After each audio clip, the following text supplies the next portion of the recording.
വള്ളംകളിക്കിടയിൽ എന്തെല്ലാം കളികളുടെ കാര്യങ്ങൾ പറയണം അല്ലേ ടി വി പ്രസാദ്? CP എടുത്തിരിക്കുന്ന നിലപാട് വീണയുടെ കാര്യത്തിൽ വീണയുടെ വഴി നമുക്കെടുക്കേണ്ട തനി വഴി എന്നാണ്.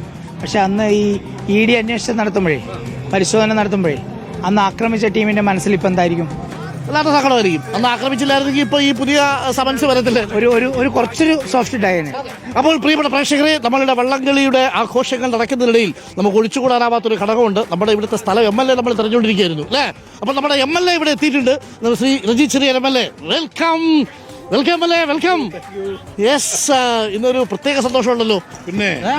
പിന്നെ കാരണം എന്റെ മണ്ഡലത്തിലെ 16 വള്ളങ്ങളാണ് ഇന്ന് ഇവിടെ ഈ പുന്നമഴയുടെ വിരുമാറില് യുദ്ധം ചെയ്യാൻ വന്നേക്കുന്നത്. നാട്ടിലെ 16 വള്ളം, 16 ചുണ്ടൻ വള്ളങ്ങൾ. ആകെ 21 ഉള്ളൂ. അതായത് ആകെയുള്ള 22 ചുണ്ടൻ വള്ളങ്ങളിൽ 16 MLA-യുടെ കോൺസെപ്റ്റ്. 16 എന്റെ വള്ളമാ. അത് ജയിക്കുന്ന വള്ളമല്ലോ. ആര് ജയിച്ചാലും എന്റെ കുടുംബം, ഞങ്ങളുടെ കുടുംബത്തിലാ. അറിയത്തില്ലേ, 16 ജയിച്ചിരിക്കും ഒരാള് തീർച്ചയായിട്ടും. ആണോ? മുമ്പിൽ നിൽക്കുന്നത് ആരൊക്കെയാ? കുട്ടനാട് വിട്ട് കപ്പ് പോകത്തില്ല. അത് ഓരോ പഞ്ചായത്തിലും മാറി മാറി ഞങ്ങൾ കൊടുക്കും. സാറേ, 16 വള്ളങ്ങള് MLA-യുടെ സ്വന്തം. ഇതിൽ MLA ഏത് വള്ളത്തിനൊപ്പം? അങ്ങനില്ല. MLA-യുടെ ജനങ്ങൾ, MLA-യുടെ ചെറുപ്പക്കാർ, യുവാക്കൾ തുഴയുന്ന വള്ളമാണ്. അതിൽ ഏത് ജയിച്ചാലും MLA-യുടെ തുഴവിനതാ. അവര് ഒരാള് കുറവുണ്ട് എന്നറിയും.